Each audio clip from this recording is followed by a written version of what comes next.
लाख दूरी सही मगर ये अहद निभाते रहना, लाख दूरी सही मगर ये अहद निभाते रहना, जब भी बारिश हो मेरा सोग मनाते रहना, जब से तुम गए तो सरे शाम ये आदत ठहरी, बस दरवाजे पे खड़े हाथ हिलाते रहना।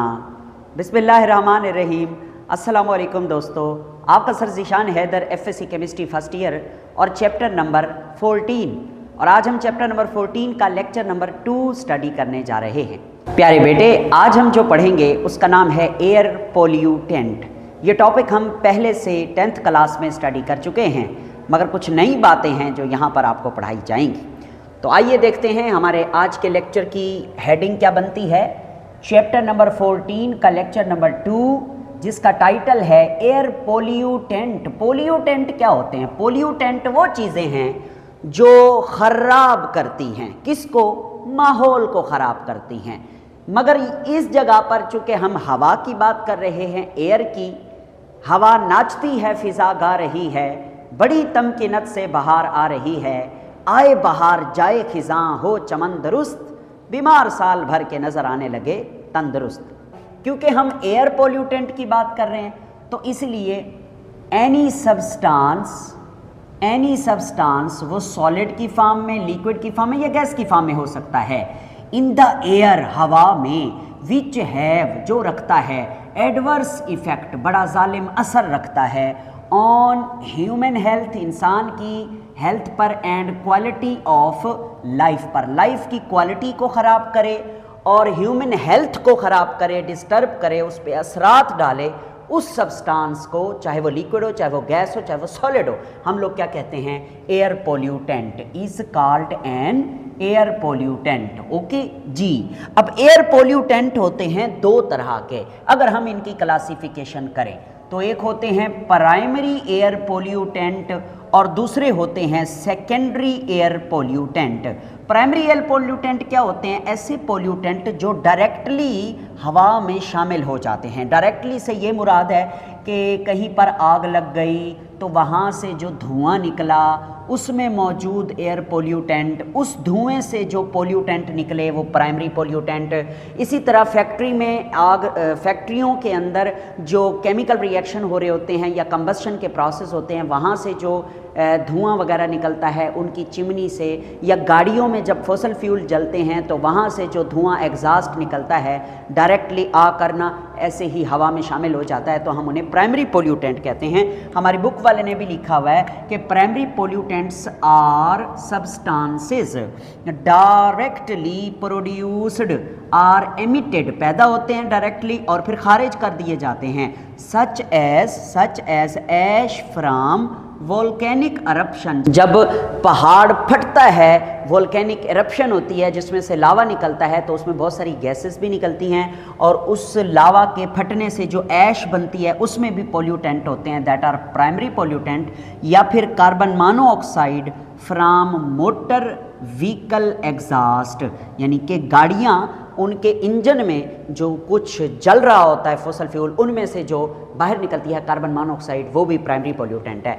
जो हमारी 10th क्लास की बुक थी ना, उसमें बहुत प्यारी डेफिनेशन थी प्राइमरी और सेकेंडरी पोल्यूटेंट की, आप वहाँ से भी कर सकते हैं, ये हमारी बुक में लिखी हुई है। नेक्स्ट आगे चलते हैं, सेकेंडरी एयर पोल्यूटेंट किन्हें कहते हैं? Secondary air pollutant are formed due to chemical reactions of primary pollutant, यानी कि प्राइमरी पोल्यूटेंट के आपस में केमिकल रिएक्शन से या प्राइमरी पोल्यूटेंट के हवा में मौजूद वाटर के साथ रिएक्शन से जो नए पोल्यूटेंट बनते हैं उन्हें सेकेंडरी पोल्यूटेंट कहते हैं, जो डायरेक्टली गाड़ियों के एग्जॉस्ट से हमें हासिल नहीं होते बल्कि रिएक्शन के बाद ही बनते हैं। मिसाल के तौर पर H2SO4 सल्फ्यूरिक एसिड है, आपको पता है जो SO3 है सल्फर ट्राईऑक्साइड, ये एक प्राइमरी पोल्यूटेंट है। ये हवा में मौजूद वाटर के वेपर्स या पानी के साथ रिएक्शन करके क्या बना देता है? H2SO4 बनाता है, सल्फ्यूरिक एसिड। तो H2SO4 क्या है? ये एक सेकेंडरी पोल्यूटेंट है, ये प्राइमरी पोल्यूटेंट के पानी के साथ रिएक्शन के बाद ही प्रोड्यूस हुआ है। बस यही फ़र्क है प्राइमरी और सेकेंडरी पोल्यूटेंट में।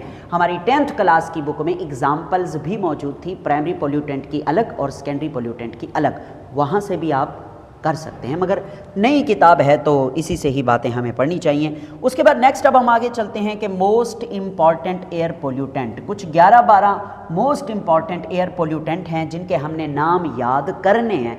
ये हमारे पास शॉर्ट क्वेश्चन पूछा जाएगा इसी टॉपिक के क्विक चेक में। पहला जो शॉर्ट क्वेश्चन है कि mention the name of air pollutant, तो उसमें ये आपने 11 नाम जो है ये याद करके लिखने हैं फॉर शॉर्ट क्वेश्चन। सबसे पहले आइए चलते हैं, देखते हैं कि ऑक्साइड्स ऑफ कार्बन। कार्बन के जो ऑक्साइड्स हैं वो 2 तरह के होते हैं, कार्बन मोनोऑक्साइड और कार्बन डाइऑक्साइड। इनको कहा जाता है क्या, ये पोल्यूटेंट हैं। उसके बाद ऑक्साइड्स ऑफ नाइट्रोजन की जब हम बात करते हैं तो उन्हें हम पिछले चैप्टर में भी पढ़ चुके हैं कि NOx लिखते हैं। NOx से ये मुराद है कि कोलेक्टिवली जो ऑक्साइड्स हैं नाइट्रोजन के, हम उन्हें NOx की फॉर्म में लिखते हैं। X की जगह अगर 1 लिख दें तो ये नाइट्रिक ऑक्साइड गैस बन जाएगी NO, और इस X की जगह अगर 2 पुट कर दें तो ये NO2 बन जाएगा, नाइट्रोजन डाइऑक्साइड। ये दोनों NOx की फॉर्म में लिखे जाते हैं, ये भी एयर पोल्यूटेंट हैं। उसके बाद ऑक्साइड्स ऑफ सल्फर की बात करें तो उसके लिए भी हम जनरली SOX लिखते हैं। तो SOX जो है, X की जगह पर 2 भी लगाया जा सकता है और X की जगह पर 3 भी लगाया जा सकता है। अगर 2 लगाएंगे तो SO2 सल्फर डाइऑक्साइड बनेगा, और अगर 3 लगाएंगे तो SO3 सल्फर ट्राइऑक्साइड बनेगा। उसके बाद नेक्स्ट आगे देखें तो क्या है, hydrocarbons. Hydrocarbons methane, ethane, propane ये होते हैं। CH4 मीथेन का फार्मूला है, C2H6 इथेन का फार्मूला है। उसके बाद है लो एल्टीट्यूड ओजोन, O3, ठीक है, O3 ये क्या है, लो एल्टीट्यूड ओजोन का मतलब है एक तो ओजोन स्ट्रेटोस्फीयर में होती है जिसकी लेयर बनती है, वो हमारे लिए बेनिफिशियल है, मगर उसके अलावा अगर इर्द गिर्द हमारे इस जगह पर ज़मीन पर जहां हम रहते हैं ट्रोपोस्फीयर की लेयर के अंदर अगर इधर होगी ओजोन तो वो लो एल्टीट्यूड ओजोन कहलाएगी, और वो बड़ी ख़तरनाक है, पोल्यूटेंट का काम करती है। ऊपर है तो हिफाजत है, नीचे है तो बर्बादी है। कौन, ओजोन। तो मेरे प्यारे बेटे अगर आप लिखना चाहें ना प्राइमरी पोल्यूटेंट की एग्जांपल्स, तो ये आप पहले 4 पॉइंट लिख लें, मतलब ये कार्बन के ऑक्साइड, नाइट्रोजन के ऑक्साइड, सल्फर के ऑक्साइड और हाइड्रोकार्बन, ये प्राइमरी पोल्यूटेंट हैं। बाकी जो हैं इनमें वो सेकेंडरी पोल्यूटेंट हैं। ये जो लिखे हुए हैं, जैसे ओजोन सेकेंडरी पोल्यूटेंट है, ये क्लोरोफ्लोरोकार्बन सेकेंडरी पोल्यूटेंट है, आगे भी हम देखते हैं। मगर ज़्यादा बेहतर ये है कि आप सेकेंडरी पोल्यूटेंट की एग्जाम्पल में सल्फ्यूरिक एसिड लिखें, नाइट्रिक एसिड लिखें, हाइड्रोक्लोरिक एसिड लिखें, ओजोन लिखें, तो इस तरीके से ठीक हो गया। उसके बाद देखें ये क्लोरोफ्लोरोकार्बन, ये भी क्या है, एक पोल्यूटेंट है, ठीक है। उसके बाद एक और होता है पॉलीसाइक्लिक एरोमेटिक हाइड्रोकार्बन, ये हमारे लिए न्यू चीज़ें हैं, PAHS इसे बोलते हैं शॉर्टकट में ना, एब्रीवेशन। ये हम आगे इनकी डिटेल भी पढ़ेंगे। Polycyclic aromatic hydrocarbon. उसके बाद होते हैं परसिस्टेंट ऑर्गेनिक कंपाउंड, इसको शॉर्टकट में कैसे लिखेंगे, POPS, ठीक है। उसके बाद वोलेटाइल ऑर्गेनिक कंपाउंड, उड़ने वाले, VOC, volatile organic compound, S का मतलब है कंपाउंड्स बहुत सारे।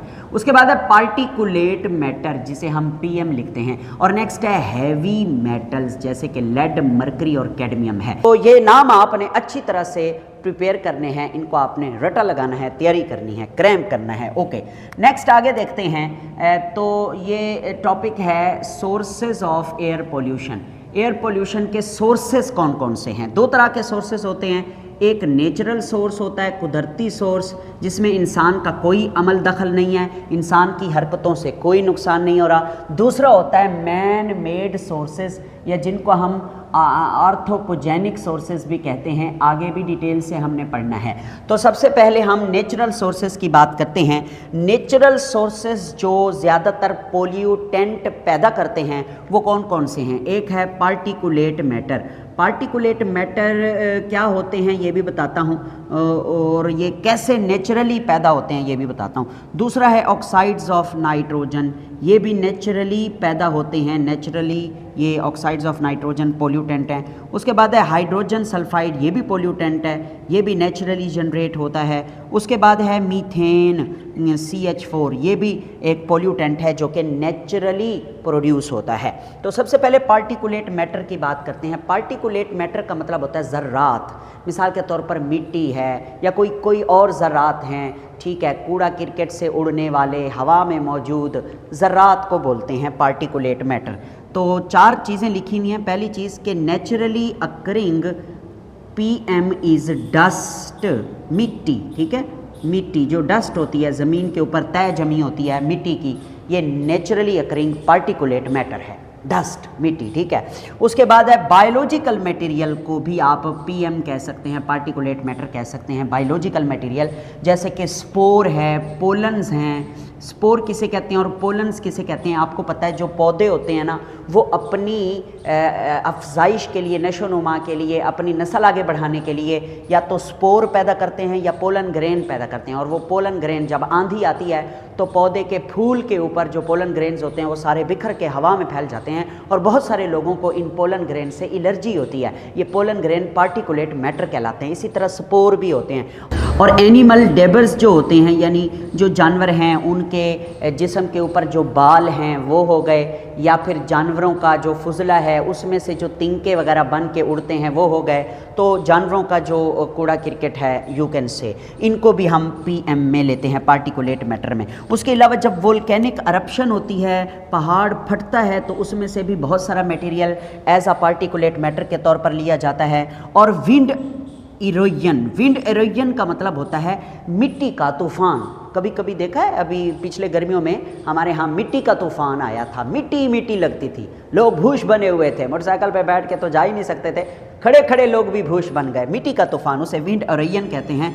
तो विंड इरोजन से जो ज़रात आते हैं, मिट्टी आती है, उसको भी हम PM में लेते हैं, ठीक है। ये ऐसे ही तरतीब से आपने लिख देने हैं, आपको कोई प्रॉब्लम नहीं होगी। उसके बाद देखें ऑक्साइड्स ऑफ नाइट्रोजन, ये थंडरबोल्ट से बनते हैं। थंडरबोल्ट किसे कहते हैं? लाइटनिंग को कहते हैं, आसमानी बिजली का कड़कना। आपको शायद पहले भी पढ़ाया हुआ है कि हवा में नाइट्रोजन की गैस मौजूद है और ऑक्सीजन गैस भी मौजूद है, मगर ये आपस में रिएक्ट नहीं करते क्योंकि इनको आपस में रिएक्ट करने के लिए बहुत ज़्यादा एनर्जी की ज़रूरत है। ये हाईली एंडोथर्मिक प्रोसेस है। तो आसमान में जब लाइटनिंग पैदा होती है, थंडरबोल्ट जिसे हम कहते हैं, उसकी हीट से ये दोनों आपस में रिएक्ट करते हैं और NO बना देते हैं, जिसे हम नाइट्रिक ऑक्साइड गैस कहते हैं। फिर यही नाइट्रिक ऑक्साइड गैस NO हवा में मौजूद ऑक्सीजन के साथ रिएक्शन करके नाइट्रोजन डाइऑक्साइड पैदा कर देती है। इस इक्वेशन को बैलेंस करें तो इसके पीछे भी 2 लगा दें, इसके पीछे भी क्या लगा दें? 2 लगा दें। ये हम पहले भी पढ़ चुके हैं। तो ऑक्साइड्स ऑफ नाइट्रोजन, जिन्हें हम NOx कह रहे हैं, NO और NO2, ये लाइटनिंग बोल्ट से पैदा होते हैं। अब लाइटनिंग बोल्ट में इंसान का तो कोई किरदार नहीं है ना, ये तो नेचुरल प्रोसेस है, कुदरत ही कर रही है इसे। उसके बाद हाइड्रोजन सल्फाइड, ये भी एक पोल्यूटेंट है। ये कैसे नेचुरली जनरेट होता है? देखिए भाई, आपको पता है पानी अगर किसी जगह पर काफ़ी टाइम के लिए ठहरा रहे, एक ही जगह पर मौलिक रहे, मूव ना करे, तो पानी की सतह के ऊपर Lg पैदा हो जाती है और Lg प्रोड्यूस करती है हाइड्रोजन सल्फाइड, जो कि गंदी बू वाली गैस होती है। अक्सर ये गैस फाउल स्मेलिंग गैस इसे कहते हैं। ये गटर वगैरह से आ रही होती है, वॉशरूम से आ रही होती है। तो वो कहते हैं Lg on surface of ocean या any water produce hydrogen sulphide gas. Okay, next है मीथेन, CH4। मीथेन जो कि एक हाइड्रोकार्बन है, पोल्यूटेंट है। ये नेचुरली कहाँ पर होता है? ये ह्यूमिड जोन पर होता है। ह्यूमिड जोन का मतलब होता है नमी वाली जगह, पानी वाले इलाके। तो ह्यूमिड जोन कौन कौन से होते हैं? स्वैम्प्स। स्वैम्प्स किसे कहते हैं? दलदल को बोलते हैं, दलदली इलाके। दलदल जो होती है, ये वो दलदल है जो ज़्यादातर जंगलात में होती है, यानी जिसके इर्द गिर्द दरख्त भी होते हैं और वहाँ पानी रहता है, दरख्त के पत्ते और दरख्तों का छिलका उतर के उस जगह पर पानी में धंसता रहता है और वहाँ पर ये दरख्त के पत्ते और दरख्त के छिलके, उनकी टहनियाँ गल सड़ के ना ये पैदा करती हैं क्या? मीथेन, ठीक है। और उसके बाद है पीट बॉग्स। पीट बॉग्स, आपकी बुक में ना बैग लिखा हुआ है, वो गलत है। पीट बॉग्स ये क्या होते हैं? ये ना ये भी दलदली इलाके होते हैं, दलदल वाली जगह होती है जहाँ पर बहुत सारा पानी होता है और वहाँ ना वो घास भूस वाले पौधे होते हैं, घास भूस वाले पौधे, तो उन्हें पीट बॉग्स कहते हैं। और लिटल डीप लेक्स, बड़ी गहरी जो झीलें होती हैं, झील होती हैं, वहाँ से भी ये CH4 मीथेन गैस जनरेट होती है। अब हम आगे चलते हैं, ह्यूमन मेड सोर्स की बात करें। इंसान की हरकतों से पैदा होने वाले human made sources for air pollutant क्या कौन कौन से होते हैं? ये 2 तरह के होते हैं, इनकी क्लासिफिकेशन की गई है, मोबाइल सोर्सेज और पॉइंट सोर्सेज। मोबाइल का लफ्जी मतलब है हरकत और पॉइंट का मतलब है एक जगह पर फिक्स्ड। तो हरकत करते हुए मोबाइल सोर्सेज कौन कौन से हैं? ये व्हीकल्स हैं, गाड़ियां हैं, कार है, ट्रक्स हैं, एयरप्लेन्स हैं और मेराइन इंजन यानी बहरी जहाज़ वगैरह हैं। तो ये मोबाइल सोर्स है। पॉइंट सोर्स एक ही जगह पर रुकी हुई, खड़े हुए, फैक्ट्री है, पावर प्लांट हैं, ठीक है, फैक्ट्रियाँ जितनी भी हैं उनमें जलने का अमल होता है और बहुत सारी जहरीली गैसें वहाँ से इमिट होती हैं। इलेक्ट्रिक पावर प्लांट्स हैं जहाँ पर बिजली बनाई जाती है, वहाँ से भी एयर पोल्यूटेंट हवा में शामिल हो जाते हैं, ठीक है। और उसके बाद ये तो टाइप्स हो गई ना कि man made sources, point source और मोबाइल सोर्स। अब वो देखता है कि मैन मेड जो सोर्सेज हैं उससे पोल्यूशन कैसे पैदा होता है, तो किस तरीके से। तो सबसे मेन जो चीज़ है that is combustion of fossil fuel, कोयला, कोल, नेचुरल गैस, पेट्रोलियम, इन चीज़ों को बोला जाता है फॉसल फ्यूल। फॉसल फ्यूल्स के जलने से, उनके आग लगने से ये तमाम पोल्यूटेंट जनरेट होते हैं। और फॉसल फ्यूल को कौन आग लगाता है? हम आग लगाते हैं अपने फ़ायदे के लिए। उसके बाद व्हीकल इंजन है, गाड़ियों से निकलने वाला, और फैक्ट्रीज़ में ना बल्कि यूँ लिखा है मैंने कि combustion of fossil fuel in vehicle engine, गाड़ियों के इंजन में, फैक्ट्रियों में और पावर प्लांट में। एंड दे प्रोड्यूस व्हाट, ये पैदा करते हैं कार्बन मोनोऑक्साइड, ये पैदा करते हैं कार्बन डाइऑक्साइड, ये पैदा करते हैं sulphur dioxide and many more, nitrogen के ऑक्साइड्स भी पैदा करते हैं। ओके, उसके बाद नेक्स्ट है burning of would in domestic use. घरों में हम लकड़ी जलाते हैं तो उससे भी कोई अच्छी चीज़ें पैदा नहीं होती, उससे भी एयर पोल्यूटेंट पैदा होते हैं। और बर्निंग ऑफ कोल, कोयला इन ब्रिक किल्न, भट्ठा जिसमें ईंट पकती है, उसके अंदर कोयला जलाकर ईंट पकाई जाती है, तो उससे कोयला चूँकि जलेगा तो उसमें सल्फ़र होता है, तो सल्फ़र डाइऑक्साइड गैस हवा में खारिज होगी। तो ये है। नेक्स्ट लेक्चर में हम अब देखेंगे कि ये जो 11 आपको लिखवाए हैं एयर पोल्यूटेंट, इन 11 एयर पोल्यूटेंट की डिटेल। ठीक हो गया। आज का लेक्चर इस जगह पर ख़त्म होता है। आप इसका स्क्रीनशॉट ले लीजिए।